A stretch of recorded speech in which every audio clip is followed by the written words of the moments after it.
जब बाबा साहेब जैन धर्म के नुमाइंदों के साथ बातचीत में मशगूल थे तो डॉक्टर मालवनकर मुंबई के लिए रवाना हो गए। जैसा कि माई साहेब ने अपनी किताब में लिखा है कि डॉक्टर मालवनकर ने मुंबई जाने के लिए बाबा साहेब से इजाजत ले ली थी और वो हवाई अड्डे रवाना हो गए। बाबा साहेब ने उनसे कहा कि अगले रोज 6 दिसंबर के लिए मेरे सचिव से शाम का वक्त ले लेना, फिर हम बात करेंगे। उसके बाद बाबा साहेब ने मन में ही बुद्धम शरणम गच्छामि का पाठ करना शुरू कर दिया। माई साहेब लिखती हैं कि जब भी बाबा साहेब बेहद अच्छे मूड में हुआ करते थे तो वो बुद्ध वंदना और कबीर के दोहे पढ़ करते थे। कुछ देर के बाद जब माई साहेब ने ड्राइंग रूम में झांका तो देखा कि बाबा साहेब नानक चंद रत्तू को रेडियोग्राम पर बुद्ध वंदना का रिकॉर्ड बजाने को कह रहे थे। उसके बाद रात के खाने के वक्त बाबा साहेब ने थोड़ा सा खाना खाया। उनके खाने के बाद माई साहेब ने खाना खाया। बाबा साहेब माई साहेब के खाना खत्म करने का इंतजार करते रहे। उसके बाद उन्होंने कबीर का दोहा चलो कबीर तेरा भवसागर डेरा बड़े सुर में गाया। बाद में छड़ी का सहारा लेकर वो बेडरूम की तरफ चल पड़े। उनके हाथ में कुछ किताबें भी थीं। बेडरूम की तरफ बढ़ते हुए ही बाबा साहेब ने अपनी किताब द बुद्धा एंड हिज धम्मा की प्रस्तावना की एक कॉपी और SM जोशी और आचार्य अत्रे के नाम लिखी चिट्ठियां भी सौंपी और नानक चंद से कहा कि वो ये सब उनकी मेज पर रख दें। अपना काम खत्म करने के बाद नानक चंद रत्तू भी अपने घर चले गए। माई साहेब अपना काम निपटाने रसोई घर में चली गई। जैसा कि माई साहब ने अपनी आत्मकथा में लिखा है कि बाबा साहेब को देर रात तक लिखने पढ़ने की आदत थी। अगर वो रम जाते तो सारी रात पढ़ते लिखते रहा करते थे। लेकिन माई साहेब अपनी जीवनी में लिखती हैं कि 5 दिसंबर की रात नानक चंद रत्तू के अपने घर रवाना होने के बाद बाबा साहेब ने इद बुद्धा एंड हिज धम्मा की प्रस्तावना में फिर से बदलाव किया। इसके बाद उन्होंने SM जोशी और आचार्य प्रहलाद केशव अत्रे के अलावा ब्राह्मी सरकार के नाम लिखी अपनी चिट्ठियों पर भी फिर एक नजर डाली। उसके बाद वो रोजमर्रा के उलट 11:30 बजे ही सोने चले गए।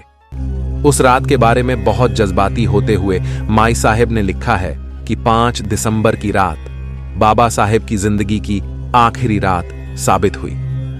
6 दिसंबर की सुबह, जिसकी शुरुआत सूर्यास्त से हुई थी, 6 दिसंबर 1956 को माई साहेब रोज की तरह सुबह उठी। चाय बनाने के बाद वो ट्रे लेकर बाबा साहेब को जगाने उनके कमरे में गईं। उस वक्त सुबह के 7:30 बज रहे थे। माई साहेब लिखती हैं, मैं जैसे ही कमरे में दाखिल हुई मैंने देखा कि बाबा साहेब का एक पैर तकिए पर पड़ा था। मैंने बाबा साहेब को 2 या 3 बार आवाज दी, लेकिन उनके बदन में कोई हरकत नहीं हुई। मैंने सोचा कि वो गहरी नींद में सो रहे हैं, तो मैंने उन्हें हिलाया और उन्हें जगाने की कोशिश की और सोते हुए ही बाबा साहेब के प्राण पखेरु उड़ चुके थे। माई साहेब को जबरदस्त धक्का लगा। वो रोने लगी। उस वक्त बंगले में केवल 2 लोग थे, माई साहेब और उनके सहायक सुदामा। माई साहब ने रोते रोते ही सुदामा को आवाज दी। 14 अक्टूबर 1956 को ली गई बाबा साहेब की तस्वीर। इसके बाद माई साहेब ने डॉक्टर मालवनकर को फोन किया और पूछा कि अब क्या किया जाना चाहिए। डॉक्टर मालवनकर ने उन्हें बताया कि वो बाबा साहेब को कोरामाइन का इंजेक्शन दें, लेकिन तब तक बाबा साहब का देहांत हुए कई घंटे गुजर चुके थे, इसलिए वो इंजेक्शन भी नहीं दिया जा सकता था। माई साहेब ने सुदामा से कहा कि वो जाकर नानक चंद रत्तू को बुला लाए। सुदामा कार लेकर गए और नानक चंद रत्तू को उनके घर से बुला लाए। उसके बाद लोगों ने बाबा साहेब के बदन की मालिश करनी शुरू कर दी। किसी ने मुंह से सांस देने की कोशिश की, लेकिन कोई तरकीब काम नहीं आई। बाबा साहेब ये दुनिया छोड़कर जा चुके थे। नानक चंद रत्तू ने बाबा साहेब के करीबी अहम लोगों को फोन करके बाबा साहेब के निधन की जानकारी दी। फिर नानक चंद रत्तू ने सरकार के विभागों, press trust of India, UNI और आकाशवाणी के केंद्र को भी फोन करके बाबा साहेब के निधन की सूचना दी।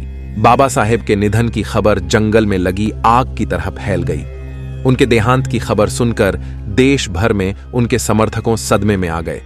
हजारों लोग एक साथ दिल्ली के 26 अलीपुर रोड बंगले की ओर रवाना हो गए। चंगदेव खैर मोड़े अपनी आत्मकथा में लिखते हैं, माई साहेब जिद कर रही थीं कि बाबा साहेब का अंतिम संस्कार सारनाथ में किया जाए। हालांकि अपनी आत्मकथा में माई साहेब ने लिखा है कि उन्होंने बाबा साहेब का अंतिम संस्कार मुंबई में करने के लिए कहा था, लेकिन बाद में यही तय हुआ कि बाबा साहेब का अंतिम संस्कार मुंबई में किया जाए। इसके बाद 26 अलीपुर रोड के बंगले पर प्रधानमंत्री जवाहरलाल नेहरू और केंद्र सरकार के और मंत्री, संसद के दोनों सदनों के सांसद और बाबा साहेब के अनुयायी जमा होने लगे। बाबा साहेब के पार्थिव शरीर को मुंबई ले जाने के लिए जगजीवन राम ने एक विमान की व्यवस्था